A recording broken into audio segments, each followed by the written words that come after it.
El día de hoy les damos la más cordial bienvenida. Les saluda Maybi Rondón, coordinadora del aula virtual de Derecho Latinoamericano de CENLAE, espacio para la disertación jurídica sobre temas de interés para la región latinoamericana. Les damos la más cordial bienvenida a esta videoconferencia organizada por CENLAE y Universitas Fundación para el aula virtual de Derecho Latinoamericano CENLAE en su ciclo de videoconferencias Petróleo y Energía. Estamos transmitiendo en vivo a través del canal de YouTube de Universitas Fundación y también estamos utilizando la aplicación Zoom Meeting como aula virtual. Así que ustedes se pueden conectar tanto en YouTube como en la aula virtual y esta videoconferencia será grabada de manera que pueden accesar de manera diferida en el caso de que no hayan podido ingresar o ingresen de manera tardía. La conferencia de hoy es titulada Sector Energético y Corte Internacional de Inversiones. El conferencista desarrollará la evolución de la protección de las inversiones en el sector, desde la Carta de la Energía, que dio origen al Tratado de la Carta de la Energía, y más recientemente a la Carta Internacional de la Energía. Esto como antecedentes para llegar a la propuesta de constitución de una Corte Internacional de Inversiones que ocupará la parte final de la exposición de nuestro invitado. Nuestro conferencista del día de hoy es el profesor Víctor Hernández Mendible. Él es abogado, egresado de la Universidad Católica Andrés Bello, especialista en Derecho Administrativo de la referida universidad, licenciado en Derecho, homologado ante el Ministerio de Educación y Ciencias de España y doctor en Derecho de la Universidad Católica Andrés Bello. Profesor de la Maestría de Derecho Administrativo en la Universidad del Rosario en Colombia. Profesor en las maestrías en Derecho Administrativo y en Derecho Constitucional de la Pontífica Universidad Católica Madre y Maestra República Dominicana. Miembro del Consejo Académico del Doctorado en Derecho Administrativo Iberoamericano de la Universidad de La Coruña, España, y director del Centro de Estudios de Regulación Económica de la Universidad Monte Ávila en Venezuela. El profesor Víctor Hernández Mendible tiene 31 años de ejercicio profesional en Hernández Mendible Orjuela, asociado de despacho internacional de abogados que está especializado en el ámbito del derecho público, constitucional, administrativo y derechos humanos, así como en el derecho público de la economía en áreas relacionadas con la regulación económica de los servicios, bienes, infraestructuras, redes y contratos, entre otras ramas. El profesor Víctor Hernández Mendible es el presidente de la Red Iberoamericana de Derecho de la Energía y es un honor para nosotros en CENLAE y en Universitas Fundación contar con esta videoconferencia. Antes de dar el inicio de palabra al profesor, el derecho de palabra al profesor invitado, vamos a hablarles sobre las normas y la dinámica para las fases de preguntas y respuestas. Agradecemos que mantengan primero sus micrófonos cerrados o apagados durante la videoconferencia y por favor no activar la opción compartir pantalla en Zoom o evitar esta opción. Las preguntas y o comentarios deben hacerlas por escrito a través del chat para quienes están conectados en la sala virtual Zoom o a través de la sección comentarios para quienes se conectan por la plataforma YouTube de Universitas Fundación. Agradecemos que las intervenciones se refieran al tema que se está tratando y a los fines de dar paso al mayor número de comentarios o preguntas, por favor deben realizar un comentario o pregunta por participante. Esto para darle cabida a todas las preguntas en el tiempo que vamos a estar transmitiendo. No olviden escribir su nombre y país donde se encuentran. Descrita esta dinámica, le damos la más cordial bienvenida a nuestro profesor Víctor Hernández Mendible, profesor invitado de hoy, presidente de la Red Iberoamericana de Derecho a la Energía. Bienvenido, profesor. Buenos días. Bueno, muchas gracias. Mis primeras palabras, voy a compartir una presentación. Ya les voy a colocar aquí.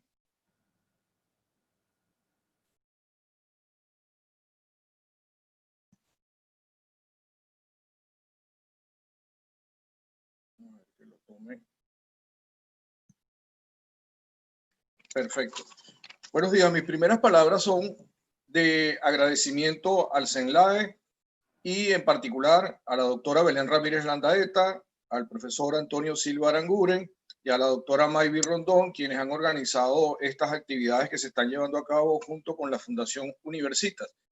Y también quiero agradecerle tanto a Julio Alejandro Pérez Graterol como a Natalie Montero, que en todas estas jornadas que han estado realizando de manera virtual han logrado un gran éxito y una gran sintonía de convocatoria y por supuesto de difusión de los contenidos que se han desarrollado en las mismas.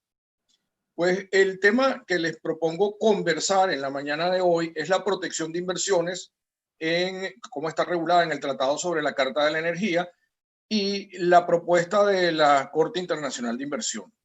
Pero antes de ello, le voy a dedicar un par de minuticos nada más a hablarles de la red que de alguna manera ha participado en las actividades previas, concretamente tanto los profesores William Villalobos de Costa Rica, Marisol Anglés de México y Pedro Axaradel de Brasil, que son una muestra representativa de lo que es la Red Iberoamericana de Derecho a la Energía, han compartido en las sesiones anteriores, en los 3 últimos viernes, sobre algunos temas de los que se abordan, de los que se analizan, de los que se trabajan en el marco de esta red, tanto de profesionales como de académicos, que es la Red Iberoamericana de Derecho a la Energía y que próximamente incluso ya tendrá algunas otras obras, aparte de las que podrán ver en la página web que está en internet, que están viendo en este momento.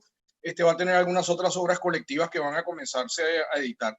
En nombre de todos ellos, de los que han podido participar y de los que no lo han hecho en esta ocasión por razones pues, de espacio, le quiero agradecer también tanto al CENLAE como a Universitas el espacio que han abierto para compartir parte de este proyecto que estamos llevando a cabo.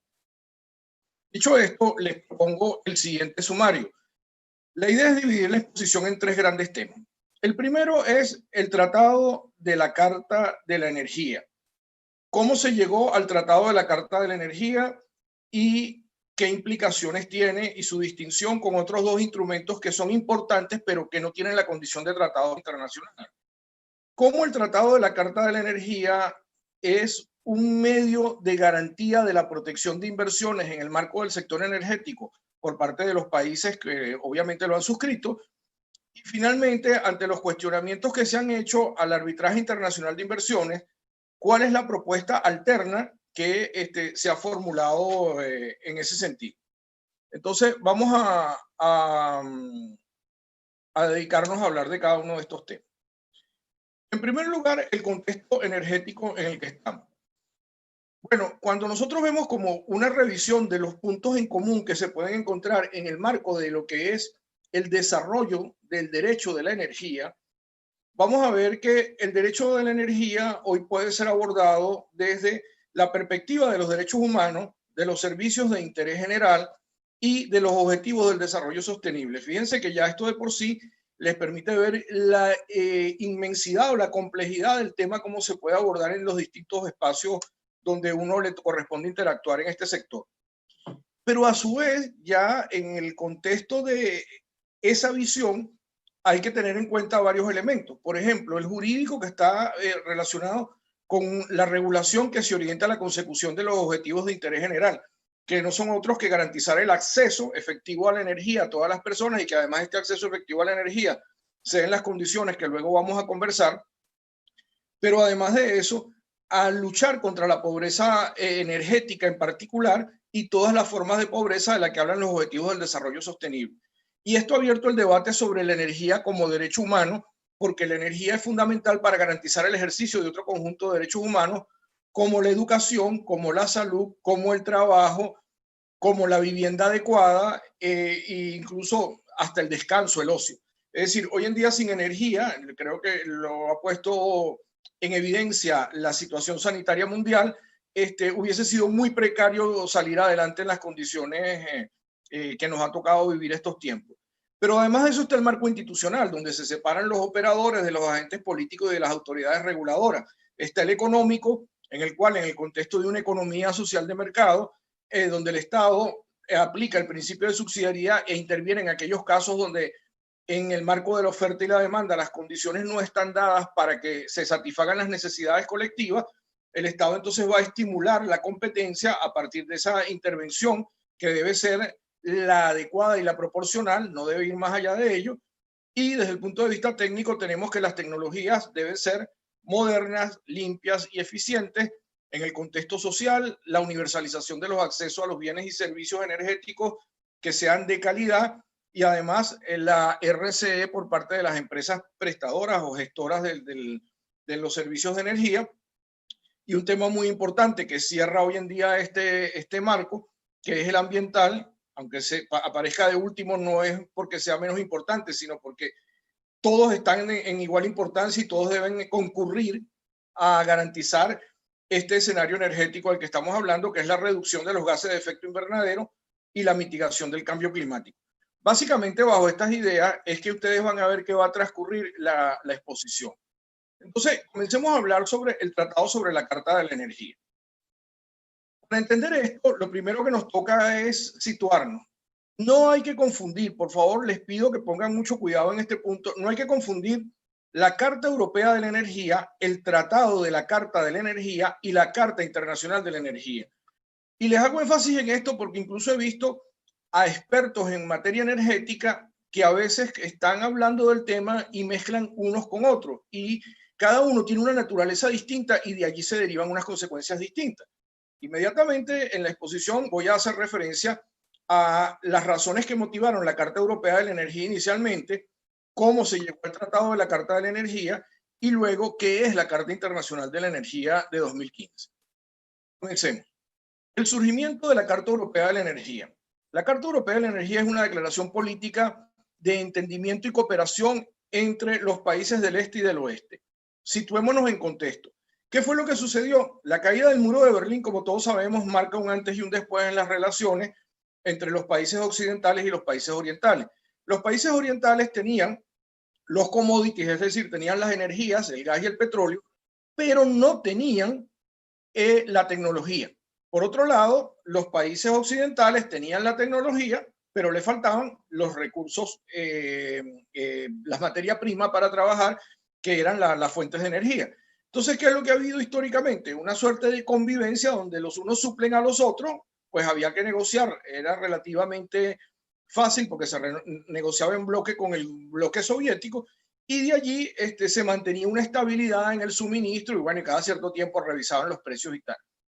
Pero la caída del muro de Berlín y la independencia de todas las repúblicas soviéticas de la antigua Unión Soviética y por supuesto de Rusia, que es lo que queda al final de como la Gran República, va a significar que se genere una preocupación de quién es el interlocutor válido para negociar.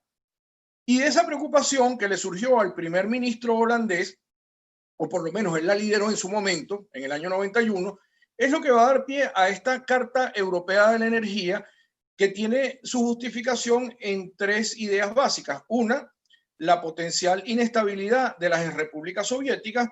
Otro, la inseguridad de las inversiones y de los mercados energéticos. Y un tercer elemento que son las bases de un futuro tratado. Las consecuencias de ello era el respeto a la soberanía en materia de aprovechamiento de los recursos naturales, como ya está recogido en las distintas resoluciones de las Naciones Unidas, la apertura a los mercados energéticos y asegurar un suministro que además fuese confiable independientemente de las coyunturas políticas que se pudieran dar en los distintos países, producto del ejercicio de su soberanía interna en el ámbito político. Esto va a llevar a que en el año 94, es decir, 3 años después, fíjense que hablábamos del 17 de diciembre del 91, ahora hablamos del 14 de diciembre del 94, se llegue a un tratado. Ese es un tratado que se va a conocer como el Tratado sobre la Carta de la Energía. Este es un documento que cumple con todos los estándares que exige la Convención de Viena sobre Derecho de los Tratados, es decir, tiene naturaleza jurídica, es vinculante para los países que lo suscribieron. Y este tratado fue luego objeto de una enmienda en el año 98 y tiene un protocolo que es el protocolo específicamente sobre eficiencia energética y aspectos medioambientales que estén relacionados con las energías. Pero ¿a qué se dedica? ¿Cuál es el contenido del tratado? El tratado es un pacto vinculante para la protección de las inversiones. Es un acuerdo multilateral que comprende el comercio de todos los bienes y servicios energéticos en el contexto digamos, en que se está desarrollando el tratado. Es una convención además multilateral que dispone como obligación la solución internacional de controversia. Y el tratado reconoce la aplicación en cuanto a reglas de tránsito y transporte por las redes de energía, específicamente por los antecedentes que ya le había comentado entre Europa Oriental y Europa Occidental. El tratado no es solo europeo. Fíjense que el tratado no se llama Tratado Europeo de la Energía, sino se llama Tratado sobre la Carta de la Energía. Es decir, está abierto a muchos más países. De hecho, Estados Unidos en algún momento participó en las negociaciones, aunque luego no lo firmó. Rusia lo suscribió inicialmente y luego se retiró. Algunos países árabes también participaron en su momento como observadores en las negociaciones. Incluso en América Latina, Venezuela estuvo de observador, pero no suscribió el tratado. Es decir, no fue un tratado indiferente a los países, incluso que no eran de la órbita europea en cuanto a este contexto. El tratado aborda además aspectos como la garantía para las inversiones, y en ello tiene que ver el trato justo y equitativo y no discriminatorio, el respeto al debido proceso, que las expropiaciones sean apegadas al ordenamiento jurídico nacional y que no sean expropiaciones confiscaciones como se han dado en algunos países. Aspectos que no contempla el tratado concretamente son cómo se usan o aprovechan los recursos naturales. Cada estado decide si son sus recursos y en qué condiciones. Establece el régimen jurídico, si va a ser bajo la hegemonía estatal o lo va a hacer bajo un marco de competencia. La propiedad de los recursos, si va a estar en manos del Estado o va a estar en manos de los particulares o va a ser una versión mixta. La elección de la matriz energética, qué fuentes de energía van a predominar o si todas las fuentes concurren de manera igual, todas las fuentes obviamente en función de que se tenga en cada país, y el régimen fiscal que se debe desarrollar. Todo esto está a la soberanía de los estados, con lo cual no lo regula el tratado. El protocolo de eficiencia energética y de los aspectos medioambientales relacionados tiene un conjunto de objetivos que básicamente, para no detenerme demasiado, están vinculados con los objetivos hoy en día del desarrollo sostenible. Recuerden, año 1994, objetivos del desarrollo sostenible son año 2015, es decir, hay aproximadamente unos 20 años entre unos y otros. Los objetivos del desarrollo sostenible, más no el concepto de desarrollo sostenible, que como ustedes saben, viene de los años 70. Pero en ese contexto se busca estimular la cooperación en el campo de la eficiencia energética, etc. Pero llegamos al año 2015. ¿Y qué es lo que nos plantea el año 2015 que ya se nos pone más cerca del momento que estamos viviendo? Pues resulta que el tratado tiene del año 94 al año 2015 ha transcurrido un tiempo. Y en ese tiempo, bueno, las energías renovables que no fueron contempladas inicialmente en aquel tratado o no se tuvieron en cuenta en aquel entonces, aunque ya era incipiente el surgimiento de las energías renovables, pero no eran las que predominaban, evidentemente, van a hacer que se replanteen algunas ideas sobre lo que estaba previsto en el tratado.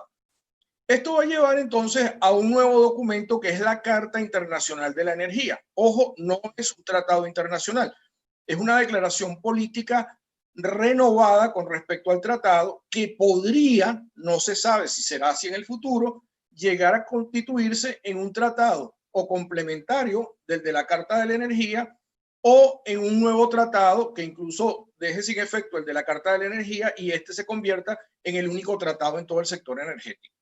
Esta carta del 21 de mayo del 2015, escasamente 4 meses antes de la declaración de los Objetivos del Desarrollo Sostenible, está muy en sintonía con ellos, porque además los Objetivos del Desarrollo Sostenible se fueron construyendo a lo largo de varios años y pues ya era un tema que estaba en el ambiente de la comunidad internacional.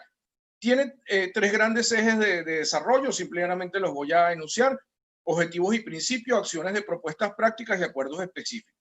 ¿Cuáles son esos objetivos y principios? Por un lado, el desarrollo de la energía sostenible, la mejora de la seguridad energética, la maximización de la eficacia en la cadena de energía y el aumento de la seguridad de un modo aceptable, socialmente, económicamente viable con respecto al ambiente en el aprovechamiento de las energías. Estos objetivos además tienen un conjunto de acciones que se pretenden para que se ponga en marcha el tratado, que sería garantizar el acceso y desarrollo a fuentes de energía, el acceso a los mercados, la liberalización del comercio de las energías, la promoción y protección de las inversiones y los principios directrices en materia de seguridad. Y adicionalmente, bueno, están otros en cuanto a investigación, desarrollo, innovación tecnológica, el acceso a la energía sostenible, a la educación, la formación, etc.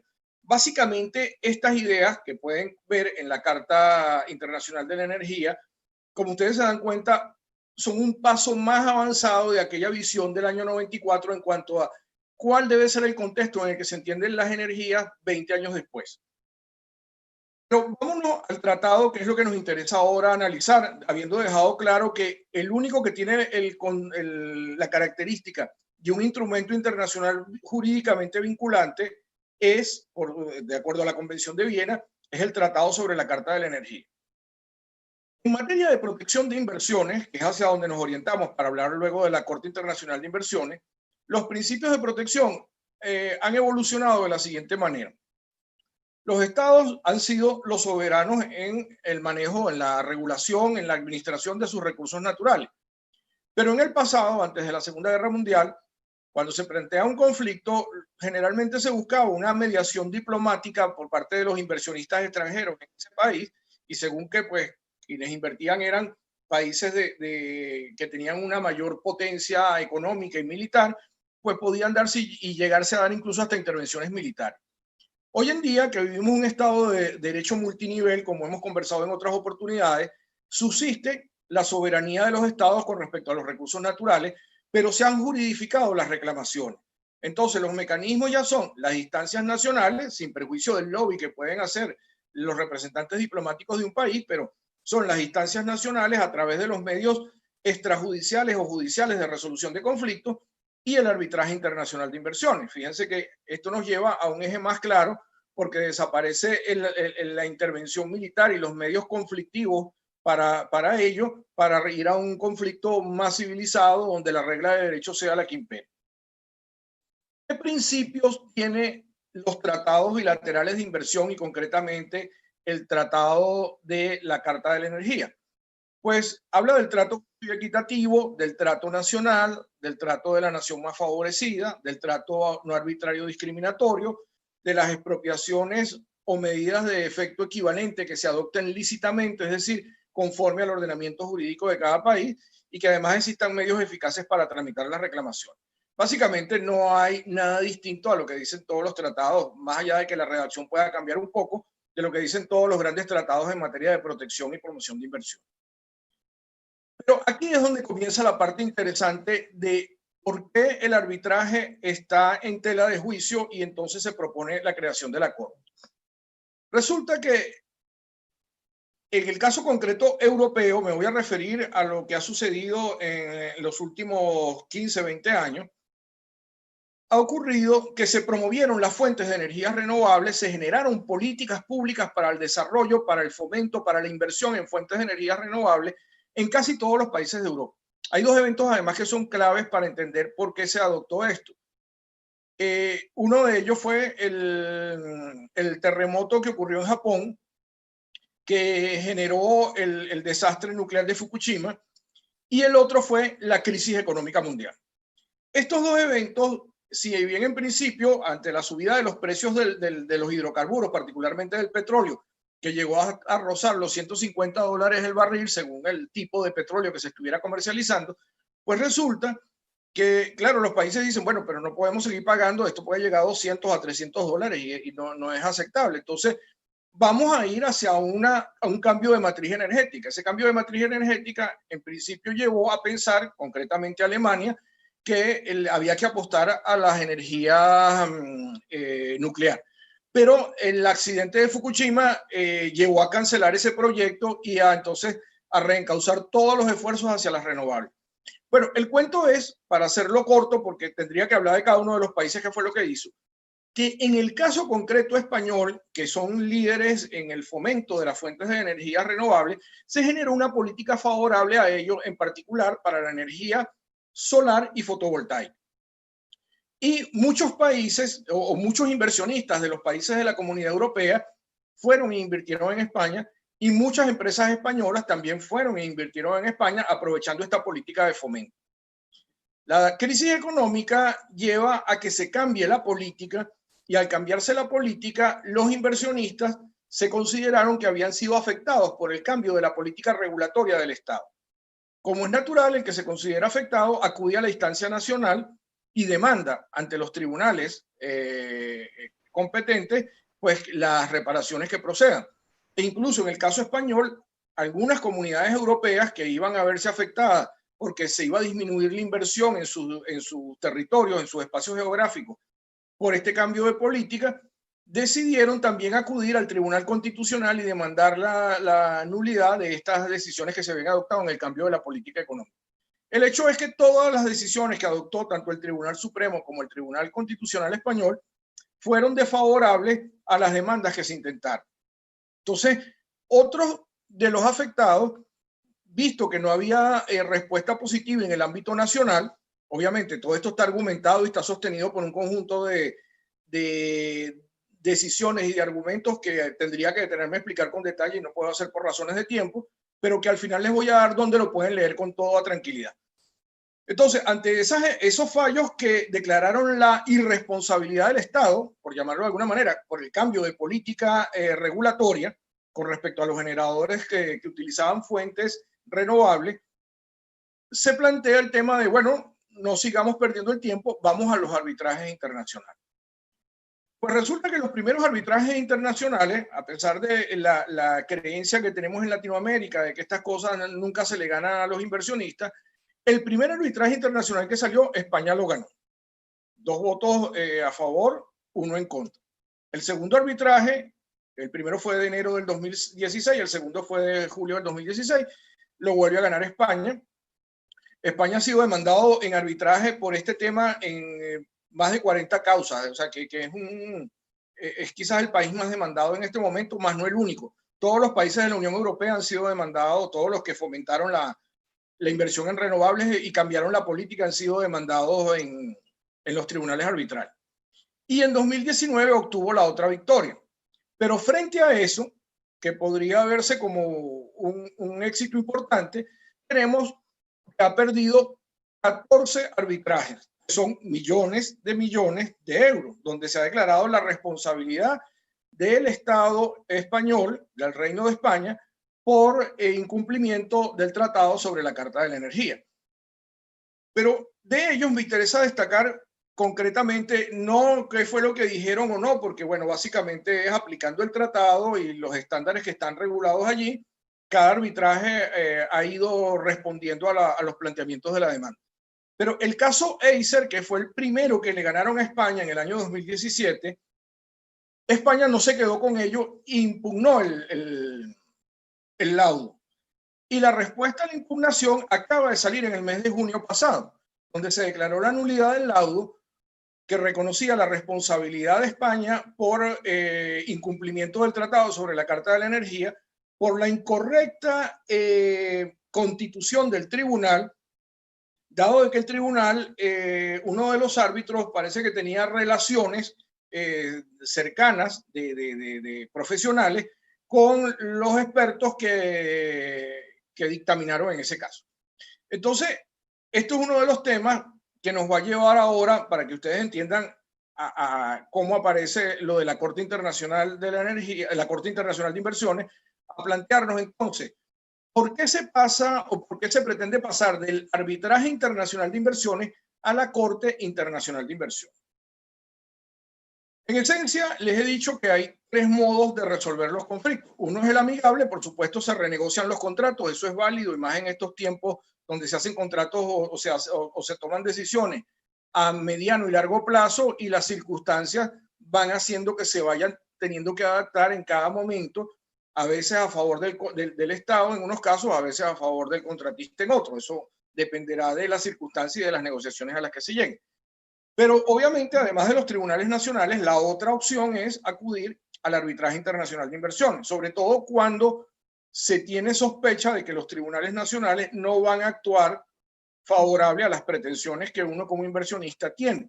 Más allá de que esas sospechas, hago la aclaratoria, estén debidamente fundadas o no, porque este es un tema que requeriría otro espacio de conferencia para debatir. El tema es que se han formulado muchas objeciones al arbitraje de inversión. Yo he resumido aquí 10, más no son las únicas que he encontrado. Uno es que no hay estabilidad en los árbitros que están sujetos en su designación a contingencias. Hay una inconsistencia decisional porque como el arbitraje no crea precedentes vinculantes, casos similares se han resuelto de manera totalmente distinta. Los procesos son lentos en su tramitación, a veces no se tiene claro cuándo van a terminar, que esa se supone que sería una de las ventajas frente a la justicia ordinaria. los excesivos costos procesales y de honorarios de los árbitros, para no hablar además de los honorarios que corresponden a los expertos que son llevados a los arbitrajes. Se ha creado una suerte de puerta giratoria, un club de árbitros abogados que ha generado un cuestionamiento ético importante, porque los que son árbitros en un caso son los abogados en el otro y a la inversa. Entonces dice, bueno, esto es, si yo hoy te favorezco a ti, mañana tú me favoreces a mí o a la inversa. Y bueno, nosotros controlamos el tema del arbitraje en esta materia, con lo cual ha habido un cuestionamiento importante allí. La falta de transparencia y opacidad respecto a los conflictos de intereses que pueden tener, como este caso que acaban de anular de Acer ahorita en el mes de junio, entre los árbitros y las partes o incluso los terceros llamados a intervenir como expertos en el proceso.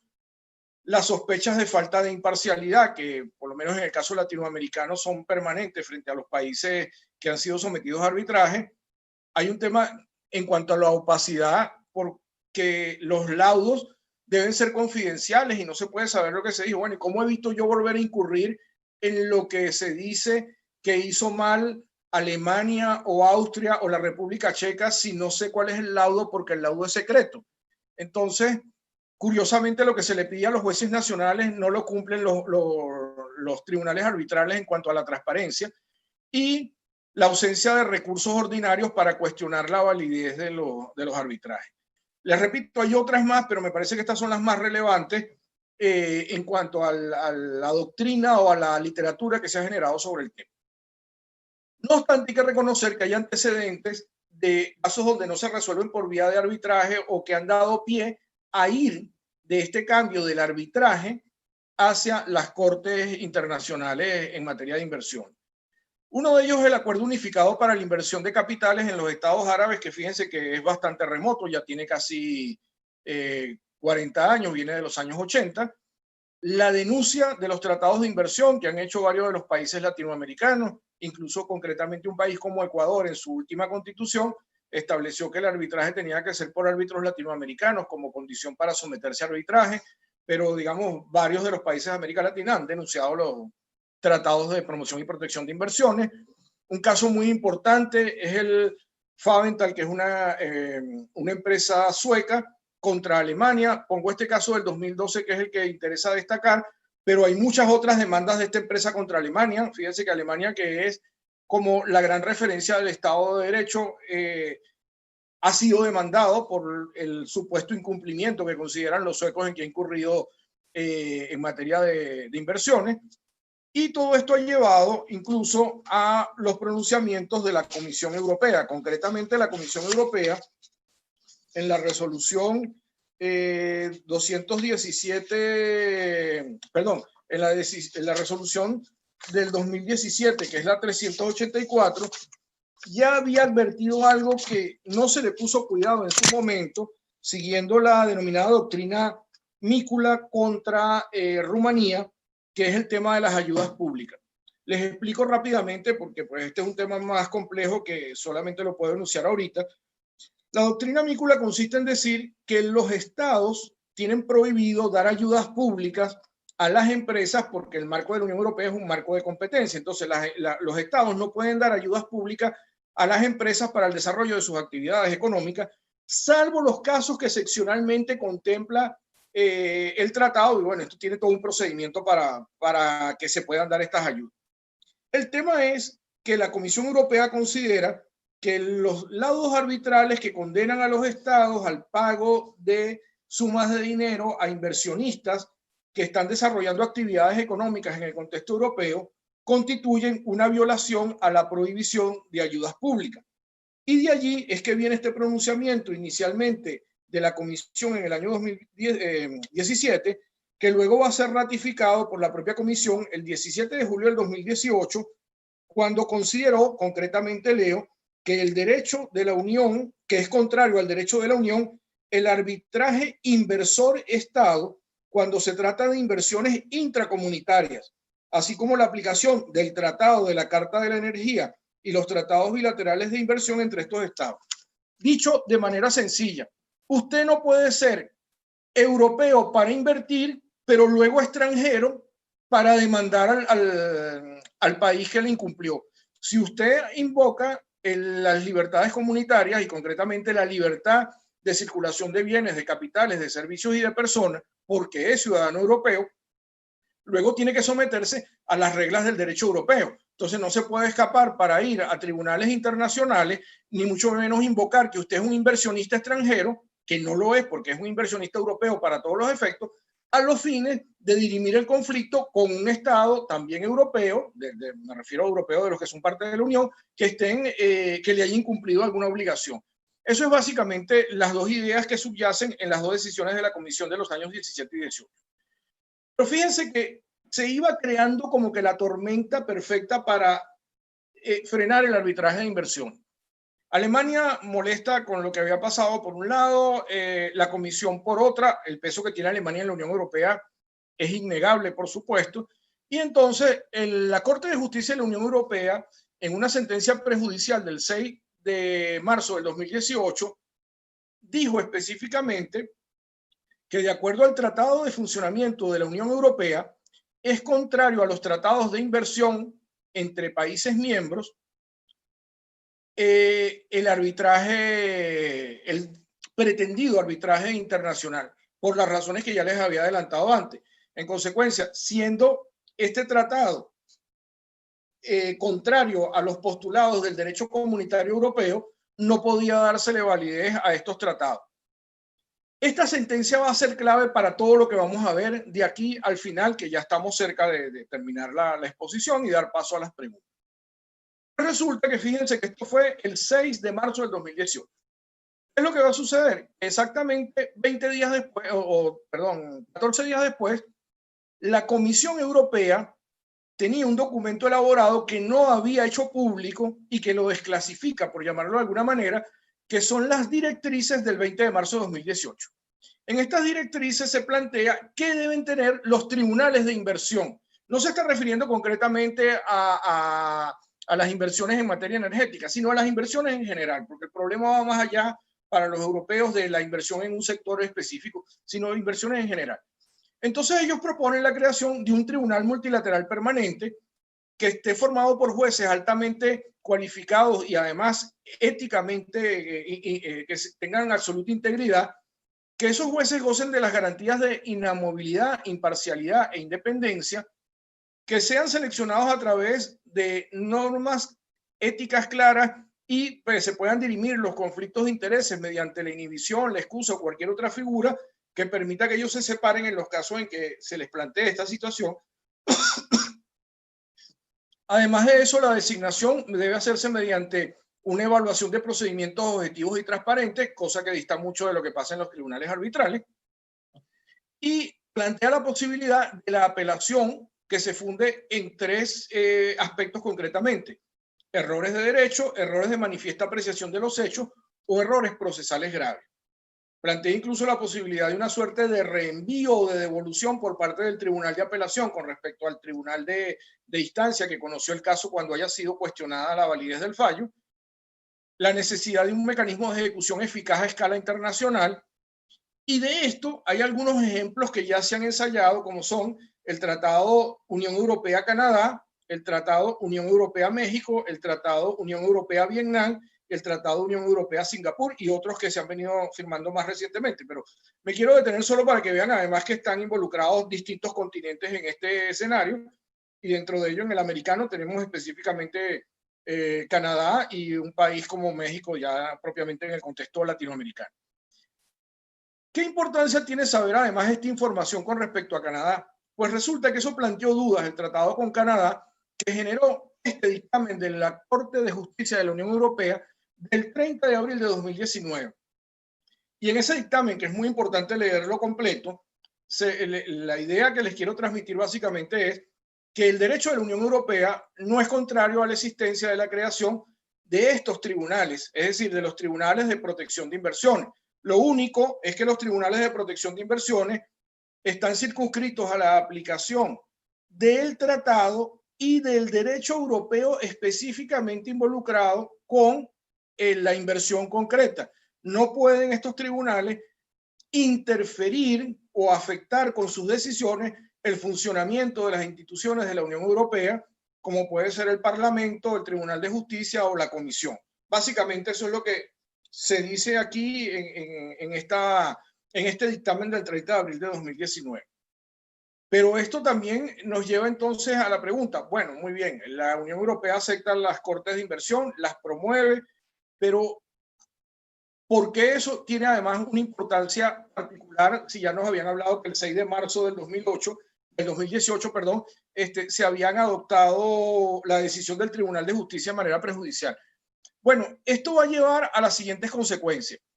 A partir de la decisión del caso Achmea contra la República de Eslovaquia, los países, fíjense que estamos hablando del 6 de marzo de 2018 y ahora esto se va a producir el 15 de enero del 2019, van a emitir una declaración con respecto a esa sentencia en el cual se comprometen a rescindir todos los tratados bilaterales de inversión dentro de la Unión Europea, no con terceros países, con países extraños a la Unión Europea. Recuerden que la Unión Europea para este momento estaba formada por 28 países, de los cuales 23 se comprometieron a ello. Hoy la Unión Europea está formada por 27 países, por la famosa salida de Gran Bretaña, y los propios 23 países que suscribieron aquel documento se han comprometido ya no mediante una declaración de voluntad política, sino mediante un tratado, mediante un acuerdo que fue firmado el 5 de mayo del 2020. Ese acuerdo que ustedes ven que es de reciente data, va a entrar en vigor el día de mañana, 29 de agosto del 2020. O sea, que lo que estamos hablando no es algo de historia antigua, sino es algo que se está viviendo en este momento. Y ese tratado pone fin, en definitiva, a todo este conjunto de tratados bilaterales de inversión entre los que internamente tenían los países de la Unión Europea, y por supuesto le da una estocada importante en el contexto europeo, no en el internacional, a la aplicación del Tratado de la Carta de la Energía. Pero veamos qué consecuencias trae con respecto a lo que se llamaría, o podemos denominar el derecho transitorio del acuerdo. Por un lado están los arbitrajes ya concluidos. ¿Qué va a pasar con ellos? Bueno, el tratado lo aborda y dice, no se afectan los procedimientos concluidos ni se van a reabrir. Lo que ya está decidido, decidido está. Tampoco se va a afectar ningún acuerdo que se haya iniciado antes del 6 de marzo del 2018. Pero ¿qué sucede con los que están en tramitación y los nuevos procedimientos?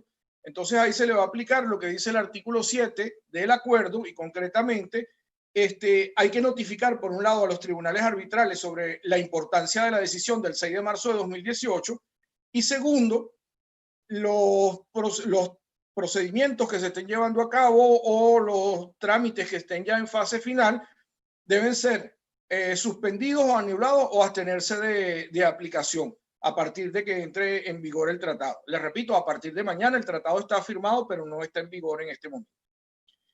Esto nos lleva ya a las conclusiones, porque pues creo que ha sido extensa la explicación, pero a ver qué es lo que se propone en materia de inversiones al final. Pues es necesario la creación, bien sea por vía de tratados bilaterales o multilaterales, de un tribunal multilateral y permanente. El tribunal puede aportar estabilidad, transparencia y confianza a los inversionistas porque no van a variar a los inversionistas y al Estado, porque son dos partes en este conflicto. Por un lado los estados, que son los demandados, y por el otro lado los inversionistas de las nacionalidades que sean. El tribunal debe estar integrado por jueces profesionales que gocen de estabilidad, seleccionados conforme a méritos minuciosamente escrutados. Es un poco lo que hacen con el Tribunal Internacional de Justicia, la Corte Internacional de la Haya, o lo que se ha hecho también con el Tribunal Internacional Penal. Es decir, son jueces que están allí de manera permanente, bueno, por el tiempo que se eligen, pero tienen una estabilidad y a partir de allí, pues ellos cobran un salario y resuelven las causas que se le presenten luego de haber cumplido los trámites respectivos. El tribunal entonces está integrado por profesionales que deben de gozar de estabilidad y seleccionados conforme a méritos debidamente escrutados. Debe ser un tribunal especializado y competente, independiente o imparcial, para que transmita confianza y seguridad a todas las partes en el conflicto. Debe garantizar el debido proceso que debe estar previamente establecido, bien sea en el tratado o en el reglamento que complementa el tratado o el protocolo respectivo. incluyendo los 2 grados de jurisdicción, es decir, con una posibilidad de revisión o de impugnación ante los tribunales que estén habilitados para ello. Cabe considerar, esto no lo ha dicho la Unión Europea, pero cabe considerar concretamente la posibilidad de la intervención de terceros en el proceso, quizás bajo la figura del amigo Curiae o cualquier otra denominación que le quieran dar. Corresponde al tribunal la aplicación de un sistema de fuentes donde se cree jurisprudencia, porque una de las cosas que se le critica a los laudos arbitrales es que en 2 casos idénticos un tribunal arbitral falla de una manera y el otro del otro y ninguno está vinculado por la otra decisión. Esto en función de lo que es el Estatuto del Tribunal Internacional de Justicia, ¿no? Que concretamente, digamos, sirve como establece las reglas, las fuentes de derecho, cómo se deben aplicar y cuáles son las consecuencias que se derivan allí. Lo otro es la publicidad en todas las actuaciones del tribunal, es decir, no tiene por qué haber secreto en lo que está sucediendo. La reducción de los costos procesales, porque los jueces cobran es de acuerdo al presupuesto del organismo que se haya creado, los salarios que le corresponden, pero no estamos ante esa suerte de subasta de honorarios para el pago de los árbitros, y el establecimiento de la responsabilidad internacional que debe conllevar, por supuesto, a que se establezcan unas claras reglas de ejecución efectiva de la sentencia. Básicamente, estas ideas son las que subyacen de todo este recuento amplio, pero a la vez intenso que les he dicho. Toda la información detallada de esto está en el libro que ya publicamos hace un par de años, salvo lo último de este año de 2019-20, que es el libro de energía. Ahí están explicados todas las cartas, todos los tratados, cómo han evolucionado e incluso los primeros arbitrajes. Les agradezco la atención, quedo a la orden para las preguntas que quieran formular, igual tienen los correos a la orden por si luego quieren tener alguna información adicional. Bueno, buenas tardes o buenos días todavía y muchas gracias.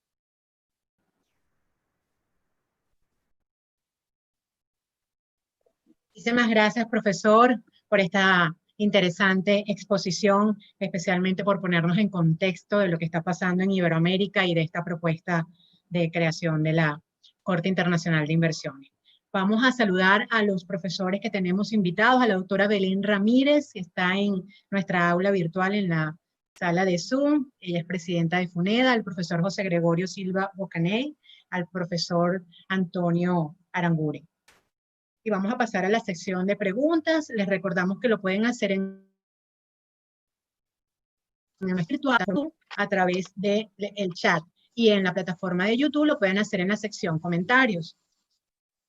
Tenemos algunas preguntas de nuestros participantes.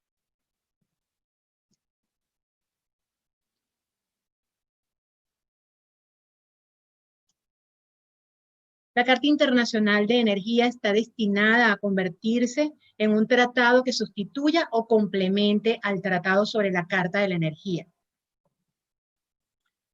Mire, eso yo supongo que al final es la intención, como pasó inicialmente con la Carta Europea de la Energía, que terminó evolucionando en un tratado. Pero realmente, digamos, con la oportunidad que tuvimos de conversar hace un par de años con el secretario de la Carta de la Energía y con el grupo técnico que andaba con él aquí en Latinoamérica promoviéndolo, ellos han logrado hasta ahora que, aparte de los países de Europa, de Asia, algunos de Asia y algunos de África, en este momento hay 100 países que han suscrito la Carta de la Comunidad Internacional. Pero no se ha avanzado más porque tampoco tienen muy claro exactamente, pues hay muchos intereses en juego, etcétera, hasta dónde pueden llegar con ello.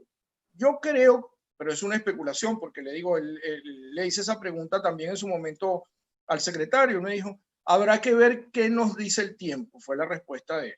Es decir, si las circunstancias lo permiten, evolucionaremos hacia una carta a un tratado internacional. Si las circunstancias no lo permiten, nos quedaremos en este escenario de tener simplemente un acuerdo de intención y de buena voluntad entre los países que nos hemos sumado aquí. De América Latina, o de América, mejor dicho, hay 5 países suscriptores. Están Chile, Colombia, Guatemala, Estados Unidos, y se me queda alguien ahorita, Chile, Colombia. Bueno, hay un 5.º país que no lo recuerdo en este momento, pero solo son 5 los que la han suscrito. Los demás ni siquiera han manifestado mayor interés en participar ni formar parte de ello. Saludos, profesor. Considerando el debate entre apologistas y detractores del arbitraje internacional de inversiones, ¿debería aprobarse a la brevedad posible la creación de la Corte Internacional de Inversiones en el sector energético? Pues mire, las críticas que he tratado de exponerles ahí con respecto a la protección de inversiones se ha hecho muy intensa en el caso concreto de América Latina. De hecho, si ustedes buscaran ahorita en internet, hay páginas enteras dedicadas a decir por qué el Tratado de la Carta de la Energía no debe ser suscrito por América Latina, ni mucho menos y tal. Yo no lo veo muy distinto a los otros tratados de promoción y protección de inversiones, honestamente, pero el tema es que hay una resistencia a admitir los tratados de inversión que se han estado aplicando en estos términos. Incluso una de las críticas más importantes a veces que se hacen es que los tribunales arbitrales, los jueces desconocen el derecho nacional y por qué se adoptaron las decisiones de tal o cual manera, sino que ellos solamente pues analizan los aspectos que están en el tratado, pero sin ver como que el contexto nacional. Pues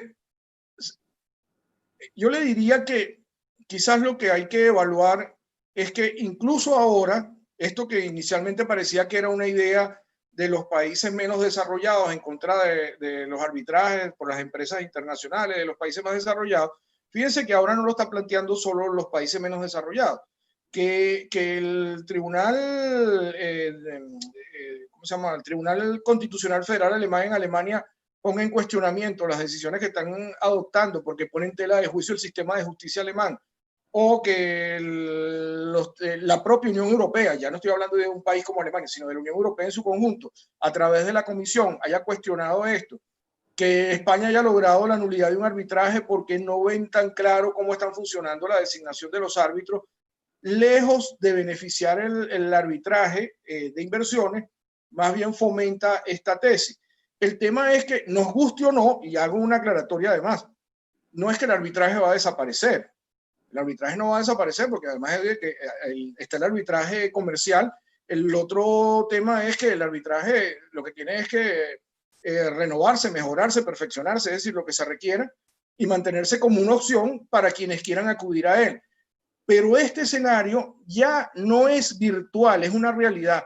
El tratado entre Canadá y la Unión Europea ya tiene un tribunal específico. No es un tribunal internacional para todos los países, pero sí es un tribunal que va a resolver los conflictos entre los inversionistas de los 28 países, 27 países de la Unión y en el caso concreto de Canadá. Y eso mismo acaba de pasar con el convenio, con el tratado con México y con el de Singapur. Entonces, pareciera que se está armando una masa crítica para ir hacia la creación de este tribunal internacional, y además esto tarda muchos años. Fíjense cuánto tardó en crearse de los juicios de Nuremberg al Tribunal Penal Internacional. Estamos hablando de más de 30 años. Entonces, tampoco esto va a ocurrir de la noche a la mañana. Pero sí hay que estar consciente por lo menos de que está allí y que puede ser algo que ocurra a mediano plazo. Así es. Le envían saludos el doctor Rubén Martínez. Envía buenos días a todos. Excelente exposición. Se encuentra Infieri un nuevo derecho de las energías. Mire, sobre ese tema, bueno, justamente en el libro este de energía hemos escrito alguna aproximación al mismo. Yo diría que sí se está construyendo un derecho internacional de las energías. O sea, a ver, el derecho de los recursos naturales ha existido siempre y cada país lo ha regulado según su realidad política. Han establecido cuáles son las reglas que consideran pertinentes en cuanto a la propiedad de los recursos, en cuanto al régimen de explotación, etc. Pero el tema de la creación como de una suerte de derecho internacional de la energía, que sirva un derecho común de las energías, pareciera que es un proceso que se está dando a raíz de este conjunto de laudos arbitrales que se han ido dando en el sector energético, por un lado, de esa mistura de decisiones o ese diálogo que se establece entre los países, al tener como referencia, bueno, ¿qué están haciendo los árabes en materia de de inversión de hidrocarburos y que está haciendo la Unión Europea en materia de inversión de renovables y que están haciendo los latinoamericanos en materia también de inversión de energía. Entonces, cada uno ha ido estableciendo reglas que al final, si se puede llegar a un consenso, permitirán crear, no sé, una suerte como de ley mercatoria, que ya se habla de ella, la ley petróleo en el marco del sector petrolero, que podría darse, pero ya más amplia en el sector energético en general.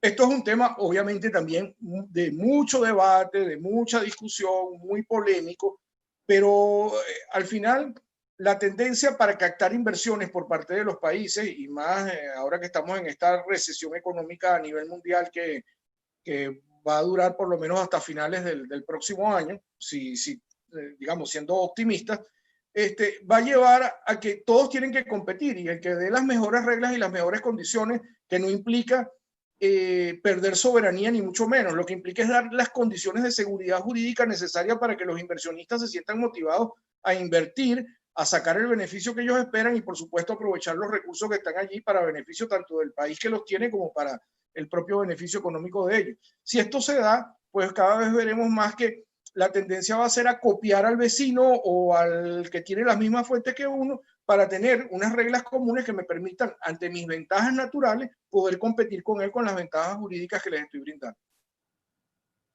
Me gustaría tener la lámina de la exposición. Señala Rubén Martínez y señala su email. Si usted nos autoriza, se la podemos enviar. Sí, sí, perfecto. Yo se las envío ahora y ustedes se las envían. Saludos, profesor. ¿Podría decirse que el debate respecto a tratados de inversión pone en evidencia el temor a que él mismo vulnere o colide con ciertas normas internas? Pues en teoría, cada país tiene mecanismos para revisar que los tratados de promoción y protección de inversiones, antes de ser ratificados y depositados, son acordes al ordenamiento interno e incluso para hacer las reservas que consideren pertinentes. Estas son reglas de derecho internacional básico, ¿no? Es decir, lo que pasa es que luego a veces firmamos las cosas sin tener conciencia de lo que estamos firmando y luego entonces no nos gusta y decidimos que vamos a denunciarlo o que nos vamos a salir o que este sí lo aplicamos pero este no. De hecho, en un tema totalmente distinto como la semana pasada la Corte Interamericana condenó a la República de Colombia por un caso donde está involucrado el senador Petro de la época en que era alcalde. Y bueno, parte del debate que he tenido oportunidad de ver esta semana es de que si entonces hay que cumplir o no la decisión, porque bueno, obviamente hay un contexto político allí de fondo entre los que están a favor y en contra de este señor. Pero el caso del señor Petro es el caso de Leopoldo López en Venezuela. Y entonces el caso de Leopoldo López en Venezuela ya sabemos a lo que llevó. Es decir, cuando yo gano el caso, la corte es buena, pero cuando no lo gano, entonces la corte es mala y entonces me salgo del sistema. Con esto lo que le quiero decir es, digamos, hay que estar consciente de a qué nos obligamos en los tratados internacionales. Y si no, no promovamos tratados internacionales, nos quedamos aislados del mundo y bueno, con nuestra realidad nacional decidimos cómo atraemos la inversión que genere fuentes de empleo, que genere aprovechamiento de los recursos, que genere transferencia tecnológica y que eventualmente, por supuesto, genere recursos fiscales al país. O tenemos la otra opción de desarrollarlo todo endógenamente y bueno, y nos mantenemos aislados si esa solución es factible en el mundo actual. Pero lo que no puede ser es acudir a firmar tratados, a asumir compromisos internacionales que luego los cumplo, bueno, cuando me vaya bien y cuando me interese, cuando no, no, porque entonces, ¿qué sentido tiene? Y igual, el que no le guste un acuerdo internacional que haya suscrito en un momento, pero que cambiaron las circunstancias y ahora no le parece, pues tiene una salida jurídica de él.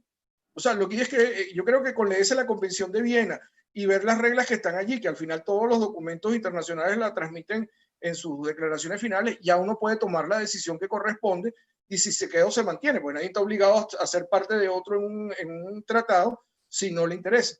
Pero digamos, ese relajamiento que se da en los países, sobre todo donde el Estado de Derecho es más inestable o no existe, bueno, no solo demuestra poca seriedad, sino que demuestra que no hay compromiso con las reglas jurídicas asumidas libremente.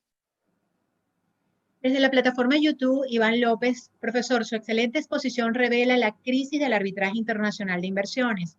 ¿Qué opina de las propuestas de reforma de Ley de Hidrocarburos Venezuela para incluir arbitraje?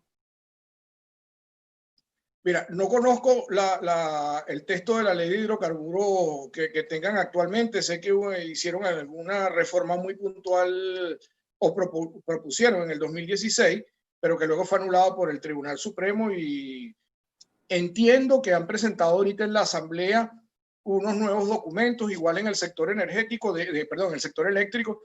De hecho, y además lo digo públicamente para que todos lo sepan, el que presentaron en el sector eléctrico particularmente me parece que tiene 40 años de atraso.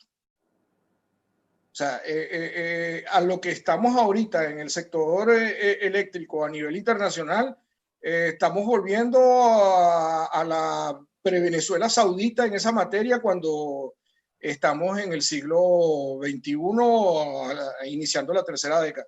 Pero bueno, esto en todo caso ya veremos, porque tampoco hace falta dedicarle mucho tiempo a los proyectos en estos temas. Con respecto específicamente, ahora sí, al punto del arbitraje, más allá del texto que lo diga un proyecto, pues miren, Venezuela tiene, no solo en la ley de hidrocarburos, que lo puede incluir o no, tiene una serie de leyes donde ha regulado y ha firmado una serie de tratados internacionales de promoción de inversiones donde se reconocía esta figura. O sea, creo que si se está de acuerdo o no, lo que hay que ser coherente, o se denuncian todos y nos salimos de ese sistema, o bueno, lo establecemos y lo regulamos adecuadamente, pero fundamento constitucional está en el artículo 258 de la Constitución, o sea que inconstitucional no es. Ahora, la decisión política de asumir lo que dice el artículo 258 de la Constitución ya depende de la política que vaya a desarrollarse por parte de la Asamblea Nacional al expedir la ley y del Ejecutivo al aplicarla. Claro está. Pregunta Alicia Monaga desde YouTube. Mi querido profesor, ¿pudiera aportarnos información adicional sobre el mantenimiento de los acuerdos bilaterales con terceros países, Canadá y México? Muchas gracias de antemano. ¿Y podría aportar información sobre lo que está ocurriendo en México? Pues a ver, las noticias que llegan de México son complicadas, porque las noticias que llegan de México fue que luego de una reforma constitucional incluso en el año 2013 y de una reforma legal del 2014 para promover la inversión extranjera, concretamente en el sector de hidrocarburos y en el sector eléctrico, el actual gobierno, sin reformar las leyes ni reformar la Constitución, aunque ahora está promoviendo una reforma constitucional, pero no va dirigida precisamente a eso, sino a otros temas, ha planteado el cese de la aplicación de esa política que se fijó en esas leyes. Entonces, esto genera un tema, obviamente, de que quienes hayan iniciado inversiones conforme a esas leyes, pues van a pretender que le respeten. Dice, bueno, si usted quiere cambiar la política, cambie a futuro, pero nosotros invertimos aquí y tenemos una inversión por 30, 40, 50 años, el tiempo que hayan pactado, tiene que respetar esas condiciones. Esto puede generar conflictos internacionales, evidentemente, que pueden llevar a demandar al Estado mexicano. ¿Qué es lo que ha sucedido hasta ahora? Que los tribunales federales mexicanos han detenido los primeros actos que ha expedido el Ejecutivo en ese sentido de tratar de cambiar la política en el sector hidrocarburo específicamente. Sí.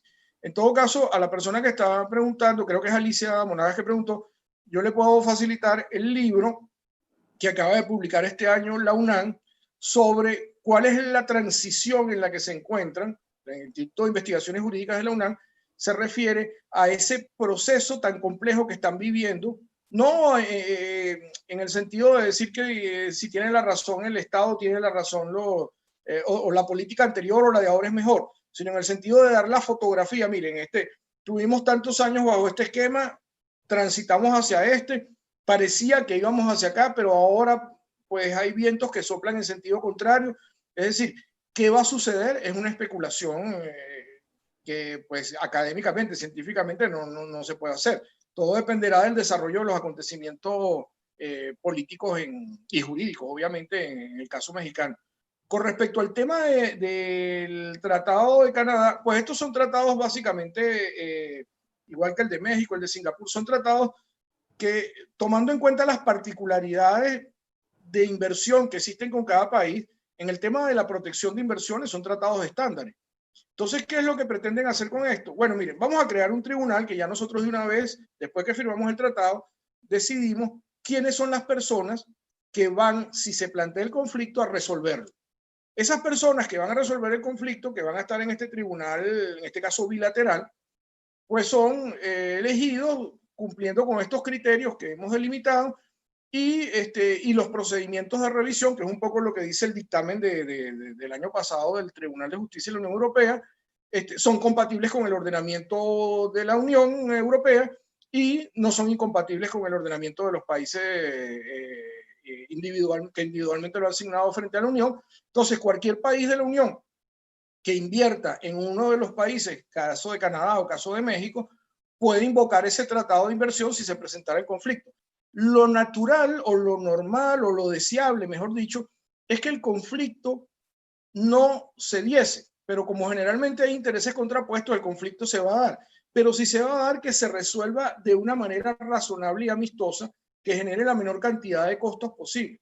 El problema a veces de los conflictos es porque se asumen posiciones donde nadie quiere ceder y entonces prefieren gastarse millones en las discusiones de un arbitraje o ahora sería menos en el caso del Tribunal Internacional Bilateral, este no es multilateral sino bilateral, que sería el que iría a resolver el conflicto, pero que en todo caso genera un gasto y bueno, y genera una situación allí siempre incómoda de tratar mientras se están desarrollando las otras actividades económicas en el sector respectivo o por el inversionista respectivo.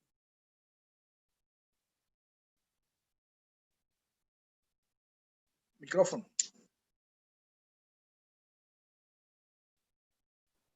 Disculpe. Sí, gracias. Por la plataforma YouTube, la creación de una Corte Internacional de Inversiones que establezca la responsabilidad internacional del Estado constituye una especie de contencioso administrativo internacional. Mire, esa pregunta me hace acordar de una conferencia que dicté en 2018 en Ecuador, en Quito, justamente en la reunión de la Asociación Iberoamericana de Regulación. Y incluso me llamó mucho la atención, le cuento esta anécdota para que entienda un poco que la complejidad de una respuesta contundente a esto. Mi propuesta, no, mi interrogante era si la creación de una Corte Internacional de Inversiones no suponía un contencioso administrativo internacional. Entonces, porque en definitiva, pues hacía toda una serie de explicaciones que llevaban a entender de que, bueno, que una de las pretensiones que se formulan ante el contencioso administrativo en el ámbito interno es lograr la responsabilidad del Estado. Cuando no logro la responsabilidad del Estado en el ámbito interno, pues entonces no me queda otra que pedirla ante una instancia internacional, que es la otra que me lo puede acordar. Y eso, bueno, siempre que esté prevista, claro está. Y esto entonces llevaba a decir que, bueno, que lo que estaban condenando los tribunales de arbitraje o eventualmente este tribunal internacional sería al Estado a pagar las reparaciones que correspondan por los daños, los perjuicios que le haya causado a los derechos, en este supuesto, de los inversionistas. Entonces, un profesor de Chile que me decía, en Chile hago una aclaratoria, no tienen el contencioso administrativo como lo entendemos en el resto de Latinoamérica. Ellos tienen una situación muy particular. Y además es un contencioso administrativo básicamente de nulidad, ¿no? Lo que tiene. Entonces él me decía, arrugaba la cara cuando yo estaba exponiendo y tal, al final me dice, bueno, lo que pasa es que el contencioso administrativo es de nulidad, pero aquí tú lo que estás pidiendo es la reparación de daños y perjuicios, una indemnización. Yo la verdad es que no sé, me parece discutible. Entonces, claro, yo ahí me di cuenta que esta afirmación había que hacerla con los matices de la realidad de cada país, porque resulta que efectivamente no en todos los países entienden el contencioso administrativo de la misma manera.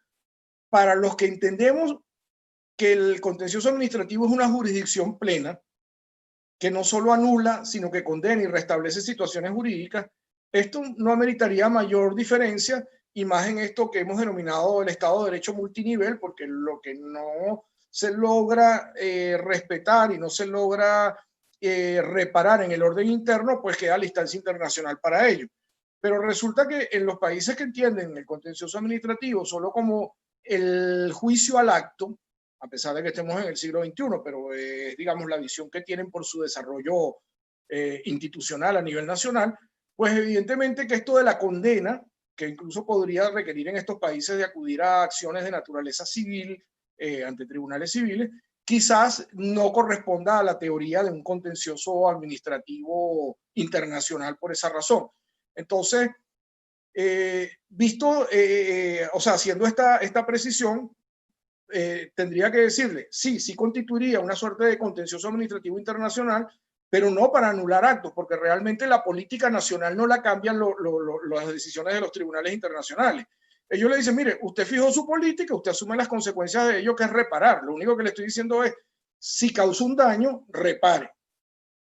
¿Qué es lo que tiene que reparar? Bueno, el gran debate sería si solo se reparan los daños y perjuicios efectivamente materializados o los daños emergentes, incluso que la expectativa de lucro que se pudiera tener, etcétera.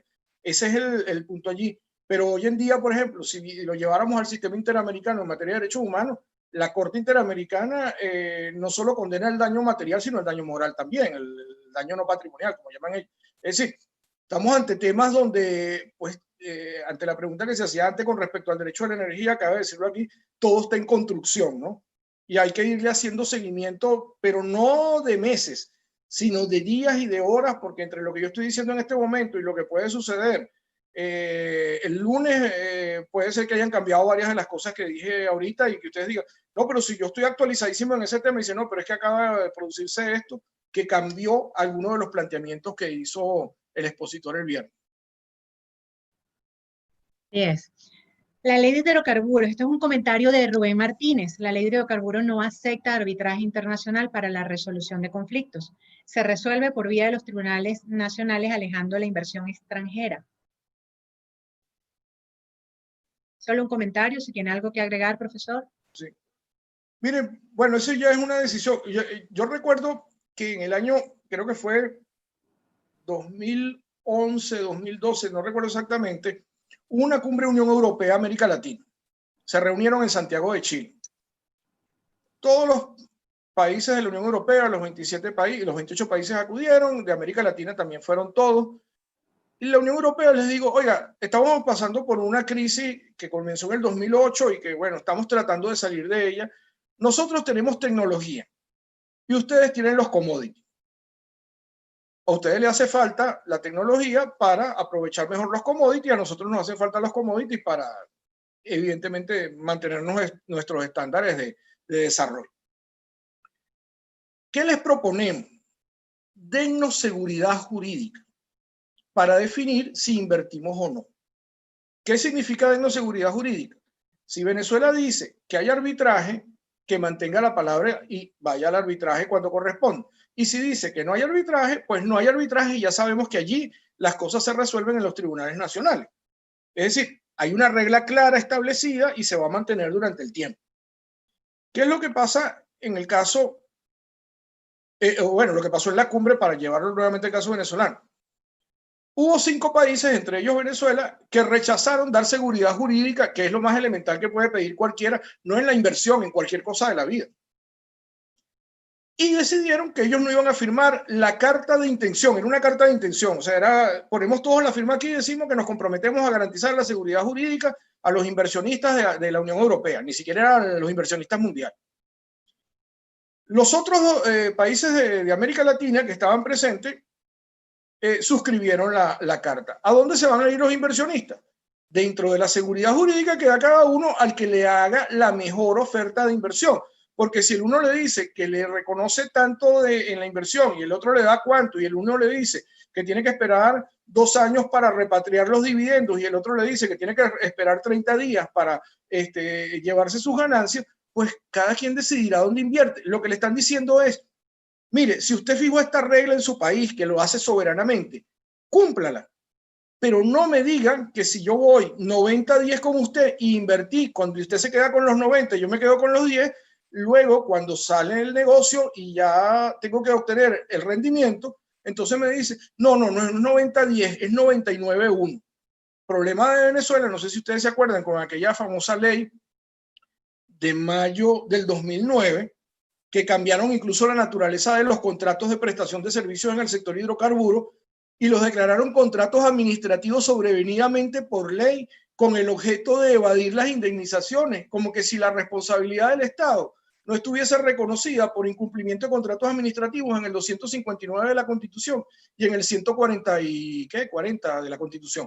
Entonces, obviamente tuvo una manifestación de ignorancia absoluta porque creen que aplicando la teoría del contrato administrativo van a salir mejor parados que aplicando la teoría de los contratos civiles y la naturaleza de las obligaciones que estaban contraídas allí.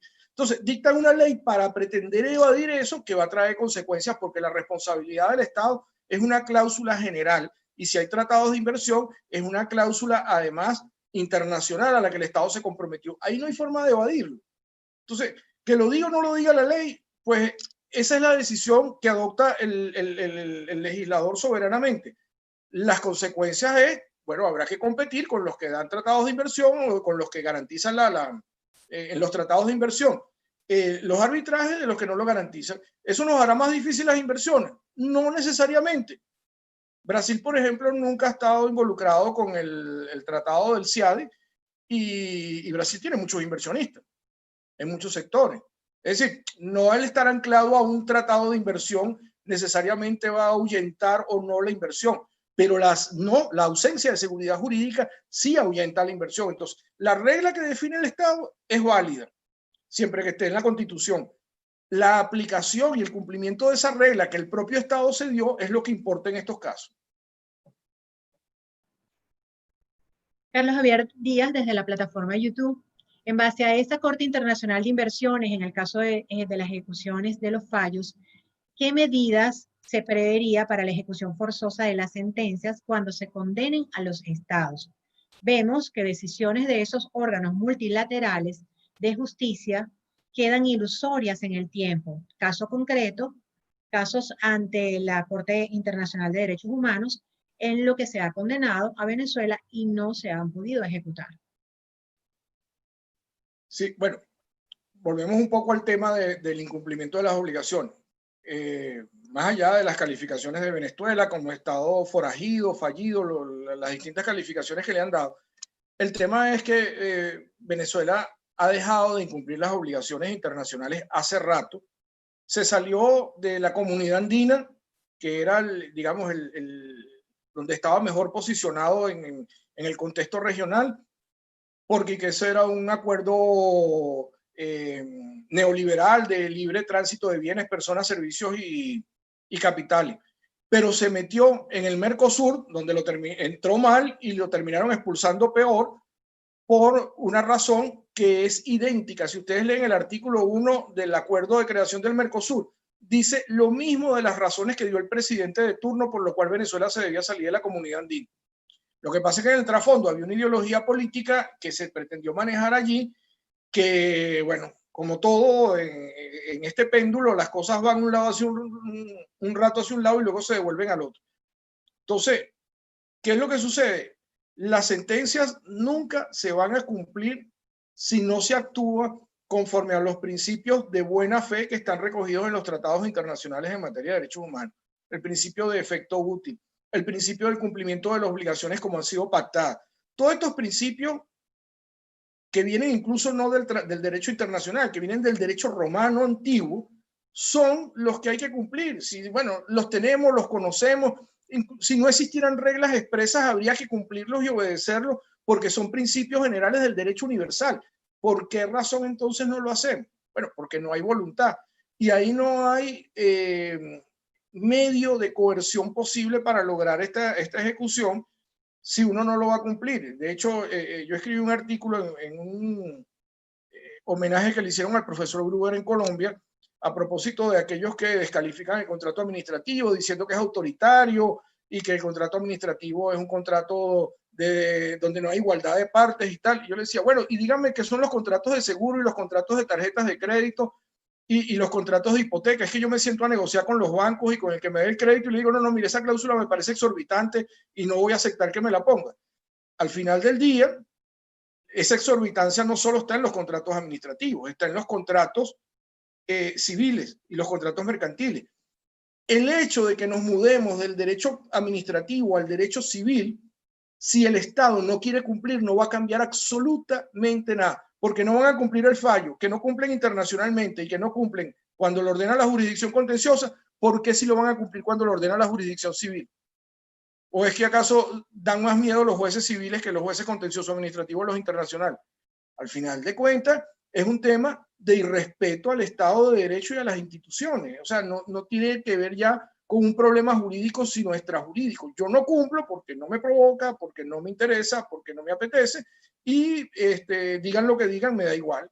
Entonces, el tema de la ejecución de los fallos, obviamente hay que articular mecanismos para que se puedan ejecutar los fallos de manera más expedita, más eficiente, eso sí, porque ese es un fallo que tiene todo el sistema de justicia continental. O sea, no hay un país donde uno vaya a un congreso y le diga, no, es que nosotros ejecutamos la sentencia a los 6 meses o a los 3 meses. No, todos siempre tienen una dificultad por temas de presupuesto y por distintas razones de tipo legal. Pero hay la intención de ejecutar, más allá de que se tarden más o menos. El tema es que en el caso específico, si no hay intención de cumplir los fallos, da igual que lo diga la Corte Celestial, porque no le van a hacer caso, porque ellos no atienden a nada, o sea, no se someten a nada y no hay regla a la cual estén vinculados. Micrófono. Tenemos que revisar. El micrófono se desactiva y se activa cuando quieres. Está un poquito desgobernado. Muchísimas gracias a todos los que participaron en esta videoconferencia y con sus preguntas y sus comentarios, tanto en nuestra aula virtual en la plataforma de Zoom, en el aula, como a través de la plataforma de YouTube. Muchísimas gracias, profesor, por responder y por su extraordinaria exposición. Quisiéramos unas reflexiones o mensaje final. Miren, yo diría que el mensaje final, vinculado específicamente a este tema, es hay mucho que hacer en el ámbito del sector de energía, del derecho de la energía o de las energías, si las queremos ver en plural y no como una sola. Y la invitación es que la gente se motive a estudiar estos temas. Oía la conferencia, mire, las palabras del profesor Duque Corredor del día martes, yo creo que vale la pena que todos la lean. Profesor Duque Corredor, pues la sabiduría de los años no le ha nublado, pero ni una sola neurona en cuanto a la inteligencia. O sea, es una cosa de tener la capacidad de ver hacia dónde va el futuro de los temas y qué es lo que hay que estudiar con una claridad que desearían muchísimos jóvenes que podrían ser hasta nietos de él hoy en día. Entonces, el ejemplo del profesor Duque Corredor o del profesor Gruber Carías, del profesor Caballero Ortiz, que en estos días ha sido objeto muy merecido por demás de varios homenajes, son la muestra de que hay que seguir estudiando y estos temas no son los del futuro, son los de hoy. O sea, sin energía, sin agua potable, no hay educación, no hay teletrabajo, no hay telemedicina. Es decir, la dignidad de la persona pasa porque estos bienes estén operativos, estén funcionando, porque estos servicios se presten, porque estos derechos humanos se respeten. Lean, por favor, la sentencia de la Corte Interamericana de Derechos Humanos sobre el derecho humano al agua de reciente fecha, que ratifica la Declaración de las Naciones Unidas de hace 10 años, de julio del 2010. Es decir, para que entiendan hacia dónde está yendo el derecho en términos generales y dedicarse a estudiar. Lo demás, cada uno que se ocupe de lo que le corresponde, pero pues las cosas hay que hacerlas en lo que uno sabe o lo que uno pretende y quiere saber y mejorar y perfeccionarse. Entonces, hay que dedicarse a estudiar de todos estos temas. Yo le quiero agradecer nuevamente al CENLAE, a Universitas y particularmente a la doctora Belén Ramírez Landaeta, que lo que ha montado es una cosa que me lo hubiesen contado en diciembre. Le digo, no, eso no hay forma de organizarlo porque quién va a estar pendiente de esas actividades, pero lo que ella ha logrado de juntar gente de distintos lugares, de espacios y tal, para estar aquí presente en estas actividades, es una maravilla porque creo que nos ha enriquecido a todos, incluso ha sido de una eficiencia económica única porque realmente los costos, y más en las circunstancias en las que estamos, se han reducido notablemente. Entonces, aprovechar estos espacios para intercambiar, para escuchar, para oír a los ponentes que se presenten, hacerles preguntas, consultas, solicitarles fuentes bibliográficas a través de las redes. Yo creo que todo eso vale la pena que se siga aprovechando y esa es, digamos, la gran conclusión, la gran recomendación. Y bueno, y tener esperanza, que tarde o temprano las cosas van a mejorar, va a desaparecer finalmente el COVID, va a desaparecer la recesión económica, pero por supuesto para todo ello tenemos que trabajar y tenemos que estudiar y estar preparados para el día después de todas estas plagas que nos han caído ahora. Muchísimas gracias. Gracias a usted, profesor, por su extraordinaria exposición y por hacernos reflexionar sobre estos temas tan interesantes, y esperamos tener la primicia sobre la creación de la Corte Internacional de Inversión. Así que lo vemos nuevamente pronto, si Dios quiere. Le comento algunos de los mensajes que tenemos a través del chat.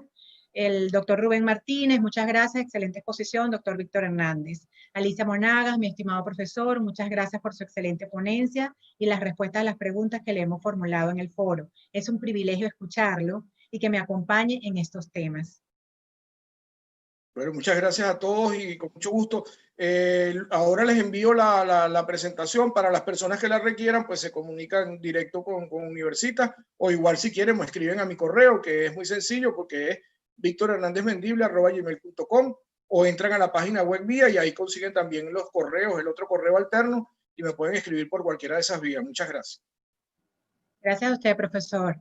Y me quedó una duda con respecto al libro que usted comentó, ¿dónde se puede adquirir? El último libro que acaba de comentar en la exposición. Ah, sí, ese libro, mire, bueno, hay dos fuentes de adquisición. En el caso venezolano, que es donde se publicó el libro inicialmente, está en la Editorial Jurídica Venezolana. Y si se está fuera de Venezuela, como sabemos, pues ahorita además todo está limitado en materia de comunicación y de transporte, también se puede adquirir en Amazon. De hecho, si cuando pasen pueden ver en la presentación, está la dirección de Amazon, o lo buscan por Google. Y en Amazon también está el libro. Y les repito, salvo esto de que acaba de ocurrir ahora este año 2020 y lo de 2019, como el libro sale en 2018, todo el cuento de cómo surgieron los tratados, toda esa evolución, con mucho lujo más de detalles y de referencias bibliográficas, está perfectamente explicado allí. Lo que pasa es que, digamos, ponerlo al día ahora requería hacerle estos comentarios adicionales para que el que ya tiene la obra pueda ver que eso no se quedó allí en esa fotografía, sino que han surgido o ha evolucionado, se han dado nuevos pasos en ese sentido, que fue lo que tratamos de complementar con la exposición de hoy. Muchísimas gracias, profesor. Ya saldremos corriendo a comprar este libro. Les comento que las personas que no pudieron ingresar inicialmente a la videoconferencia, esta videoconferencia va a quedar colgada en el canal YouTube de Universitas Fundación, y pronto tendremos también todas las videoconferencias, porque esta videoconferencia de hoy cierra nuestro ciclo de energía y petróleo con el profesor Víctor Hernández Mendible, y qué mejor que él para explicarnos el contexto iberoamericano como presidente de la Red Iberoamericana. Muchísimas gracias a todos por su participación. Le vamos a recordar que a través del canal de YouTube de Universitas Fundación consiguen esta videoconferencia, que nuestras próximas conferencias también pueden colocar la campanita para que le llegue la notificación cuando estemos en vivo, y a través de nuestra página web. En el caso de Zenlai, www.zenlai.online, y en la página de Universitas, www.universitasfundacion.com. Los invitamos a que se suscriban a los canales de YouTube y que sigan atentos por nuestras redes sociales y en sus correos electrónicos sobre las videoconferencias de la próxima semana. Nosotros en Zenlai, conjuntamente con Universitas, vamos a impartir las obras jurídicas que hemos publicado. Este es el caso de Fundamentos de la Organización del Estado Democrático en Iberoamérica, con el profesor José Luis Fernández, y también tendremos las instituciones fundamentales del derecho civil. Pronto les informaremos a través de las redes sociales las fechas de estas videoconferencias, que en el caso de Zenlai y Universitas serán los viernes a las 11 de la mañana. Todos los viernes a las 11 de la mañana nos vemos por la plataforma de Zoom o por el canal de YouTube. Hasta pronto, feliz día para todos donde quiera que se encuentren. Gracias. Muchas gracias, buen día.